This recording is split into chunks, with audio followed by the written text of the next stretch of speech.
Hey guys, what is up? It's Dusty here, and welcome back to another episode of the Daily Crypto News. And today we have a very special video. Guys, we have some breaking news, all right? If you are not paying attention right now, you're gonna miss out. Guys, there's something that happened to Solana. I need to update you guys on that. There's something which happened to Fantom. I need to update you guys on that. And there's some big stuff which is gonna happen tomorrow. And even though I already made a video talking exactly about what you should prepare for tomorrow, let me quickly reiterate that again. Because yes, guys, what's gonna happen tomorrow, very important, is there's gonna be a stock market open. S&P, NASDAQ, they're all down very much so. And a little bit later throughout this video, we're going to talk about what different people, like for example, Michael Saylor, say about the crypto market and why it's down. But first here, let's quickly take a little bit of a look at the crypto prices. Bitcoin up about 1%, ETH up about 2% right there. And I'm trying something else with the cam here a little bit, right? I'm trying to experiment a little bit, so let's see.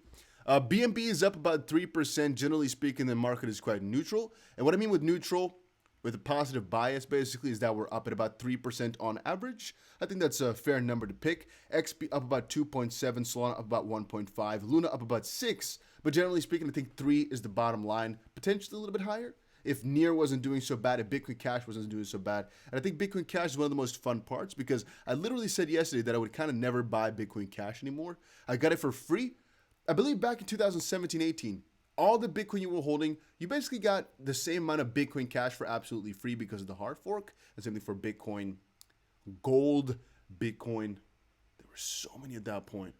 Holy smokes, I'm almost forgetting those names. There were so many at that point. A lot of them were scams too. All right. But generally speaking, the market is doing okay. It's all going to depend on what's going to happen tomorrow, guys. Because again, tomorrow there's going to be the opening of the stock market. And you can't see because it's a little bit zoomed in as of this point. I think I might actually be able to get that zoomed out a little bit further. Maybe like, yeah, that's very ugly. All right, I'll think of better ways to do this in the near future, guys. But a lot of y'all said don't go for like a face cam in the bottom, but sometimes when you're explaining something, try to put it on the side and then mix it up every here and there. So I'm going to try to do that. What I wanted to show you guys just about this part right here is that S&P, again, is pretty much down severe amount. And tomorrow that could change because we could be going up, logically speaking, right? In the sense that tomorrow's going to be a critical day for the stock market. Michael Saylor has also said something along those lines.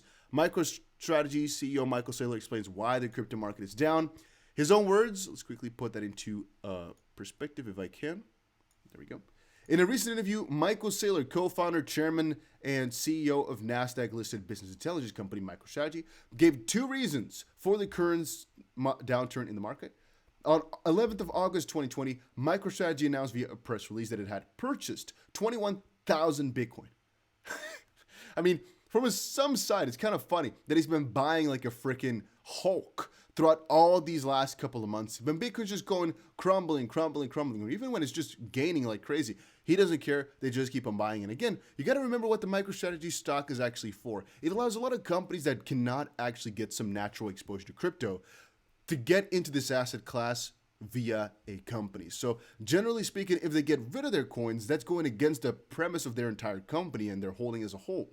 Like, what would MicroStrategy be bought for? Why would you buy the stock? It's about their exposure to Bitcoin. Remember Tim Cook, I think, CEO of Apple, basically said he's interested in crypto, and I think he's got some crypto himself.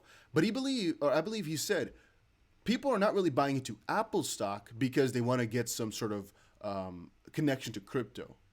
Right? MicroStrategy, different story. They are there literally for the crypto connection. Saylor said at one time, our decision to invest in Bitcoin at this time was driven in part by the confluence of macro factors affecting the economic and business landscape that we believe is creating long-term risks for our corporate treasury program, risks that should be addressed proactively. Interesting. Now, what he says, it's actually by the Daily Huddle. It's not him. So another person here, the Daily Huddle, has said there are 2 reasons for the market to fall down. I think there's a lot of dynamics here. If you look at the entire crypto ecosystem, you have a set of regulatory uncertainty, especially regulatory uncertainty around stablecoins and crypto tokens and whether or not they're securities. Creates a little bit of anxiety. Partially true. And I'm going to say that the part about the stablecoins and CBDC, even though they don't mention CBDC, the stablecoin part, we literally saw the Fed report just now come out. And so there's quite some logic in saying that that's created some FUD. I don't think that could move the price enough, though, for this to be justifiable. The second one is a lot of leverage offshore.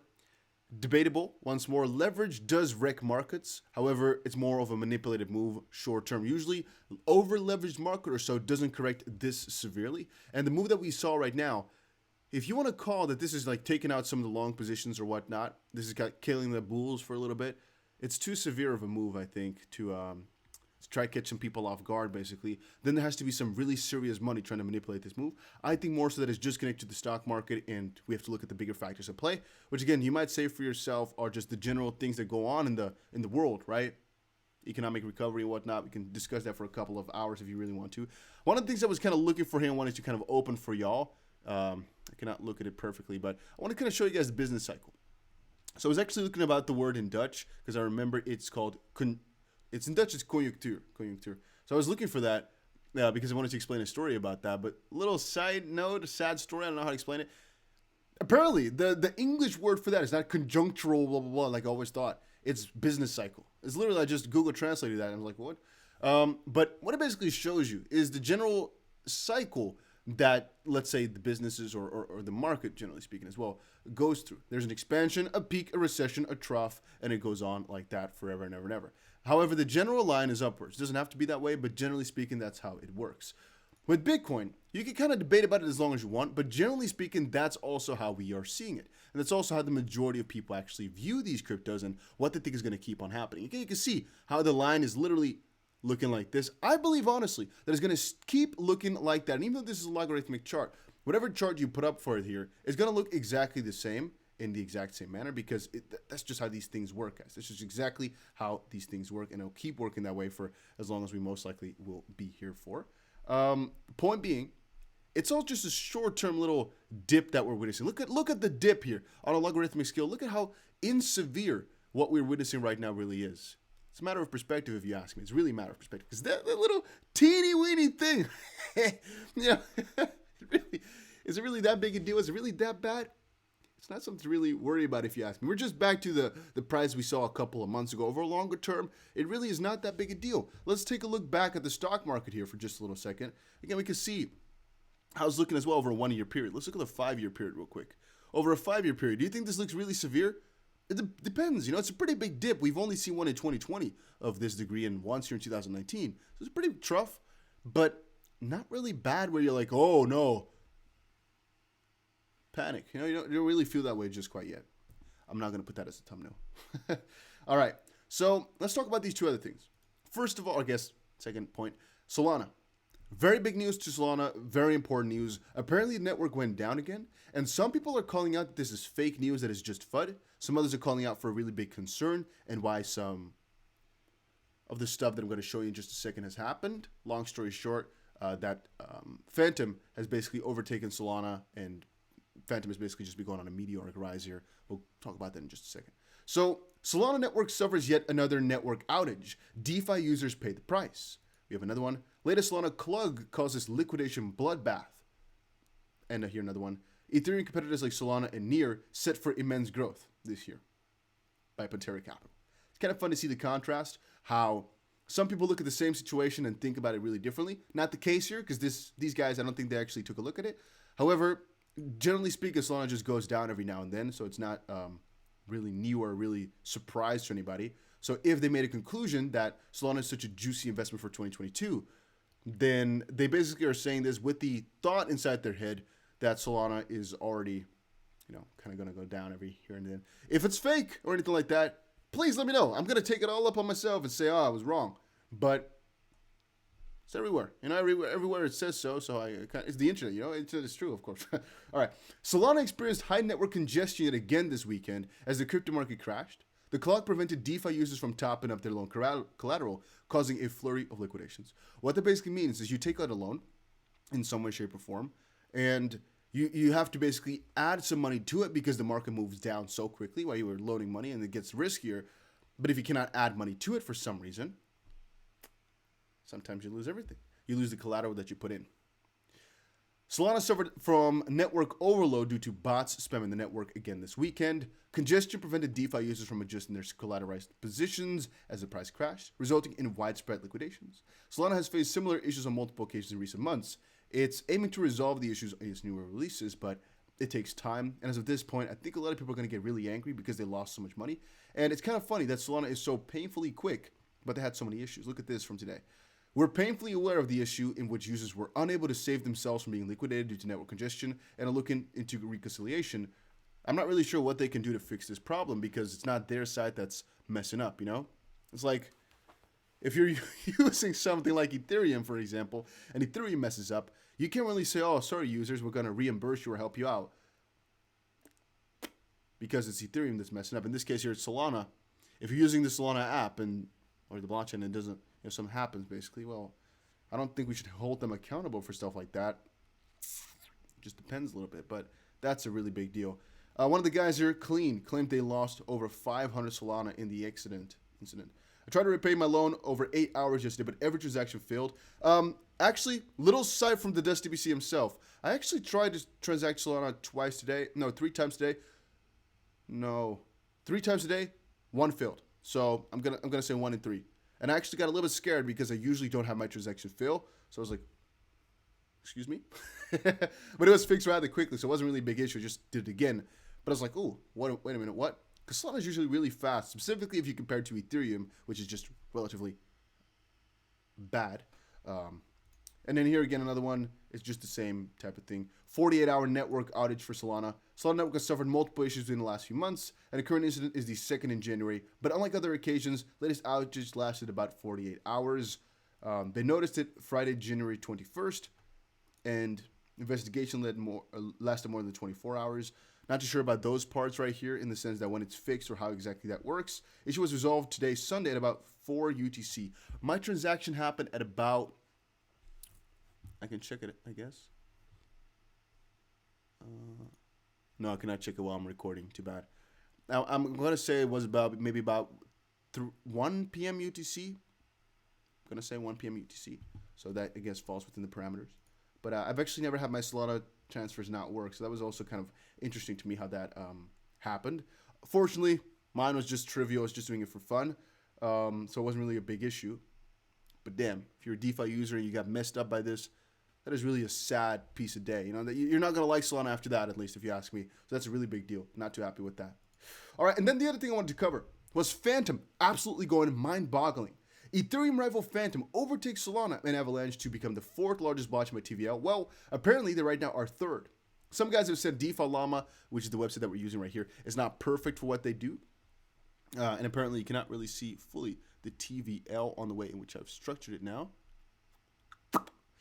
Yeah, we cannot see it properly. I just wanted to show you guys. No, I cannot even show you like this. Holy smokes, I have to really zoom in too heavily. There we can go. Okay, so for this website, I would have to change my setup a little bit to make it look like this. And then put my own little camera to the bottom or something like that. Oh. There you go. I think like this, I think you would be able to see it. Like if I put it like this. There we go. Maybe? Is this good? Why am I doing it while I'm recording? Why would I not edit this out? It's the real stuff. You know, you guys know I don't really edit too much stuff. It takes too much time. It's not fun. This is what I live for here. To kind of get you guys through all the juicy stuff, juicy news, and the negative sides that come with that, which sometimes are this little process. But I guess we've got it now. So Ethereum, number 1, obviously, $117 billion TVL. Luna, 16 or 17 billion. And Fantom all of a sudden up 55% throughout the day, which makes me think, have they just stolen so much from Solana, Avalanche, and everything, and everybody's been going for Fantom, or what? Because that is such an insane rise. That's not natural in any way, shape, or form. Like, what in the world has just happened? I see some drastic increase. Now, new data from DeFi Llama, an analytics platform focused on DeFi and non-fungible tokens, shows that Fantom printed a new all-time for TVL. Highly scalable and really amazing, but I'm still amazed they got up this much.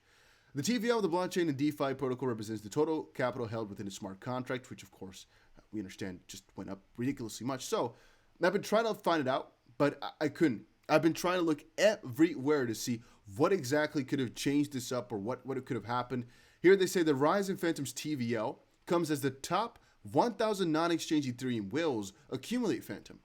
Whale monitoring platform Whale Stats shows Fantom is one of the top altcoins that have been bought But I don't think that makes a lot of sense because the average amount that they bought is $1,620. It doesn't make sense that the total value locked all of a sudden goes up by, let's see here, just billions and billions. Oh, you can spell like this. Billions and billions of dollars. Makes no sense. So what can I say about that? That is confusing. That's, I think, the best thing I can say about it. If you guys know exactly what happened to Fantom and why all of a sudden this this drastic change or what made it happen, by all means, let me know. I guess one thing we could do is just take a look at this, right? Curve used 66% more. Radio used 83% more. Used 1,000% more. Multi-chain is not anything, I guess, that matters for that matter. I guess this is just when people, theoretically speaking, could just buy more and interact more. So that's not really the most important one. It's mostly, I think, the curve one, right? That makes the biggest of differences. YFI up 25.